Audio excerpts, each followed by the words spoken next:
Director RJ Balaji அவர்கள் வந்து இப்போ சமீபத்தில ஒரு விஷயத்த பகிர்ந்திருக்காரு. ஆக்சுவலா ஆர்ஜே பாலாஜியோட டைரக்ஷன்ல கருப்பு திரைப்படம் ரிலீஸுக்காக காத்துக்கிட்டு இருக்கு. எல்லாருமே ஆர்வமா இருக்காங்க. சமீபத்தில ஒரு ஈவென்ட்ல வந்துட்டு ஆர்ஜே பாலாஜி டைரக்டர் அட்லிய பற்றி ஒரு விஷயத்த தான் பகிர்ந்திருக்காரு.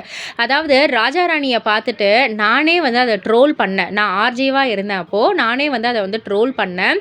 ஸோ இப்ப வந்து நெறைய பேர் வந்து அப்பலேருந்து சொல்றது என்னன்னா, அட்லி வந்து ஒரு காப்பி கேட் மாதிரி தான் வந்து சொல்லுவாங்க இல்லையா? ஸோ நெறைய படத்த காப்பி பண்ணி அவர் பண்ணியிருக்காருன்னுலாம் வந்து சொல்லுவாங்க. பட் ஆனா, அவரு வந்து ஷாருக் கான வச்சு 1000 கோடி வசூல் குடுக்குற ஒரு படத்த குடுத்திருந்தாரு. அந்த ஜவான் வந்ததுக்கு அப்புறமா இப்போ அல்லு அர்ஜுனுடைய ராக்கா திரைப்படம். ஸோ மக்கள் வந்து அவர வந்து ட்ரோல் பண்ணிக்கிட்டு தான் இருக்காங்க. அவருடைய படங்கள் ஒன்றாக இருக்கு. அது இதுன்னு நெறைய ட்ரோல் பண்ணிக்கிட்டு தான் இருக்காங்க. ஆனா ரிசல்ட் என்ன? அவருடைய படங்கள் மூலியமா அவர் வந்து ஒரு சிறந்த பதில வந்து எல்லாருக்குமே வந்து குடுத்திருக்காரு.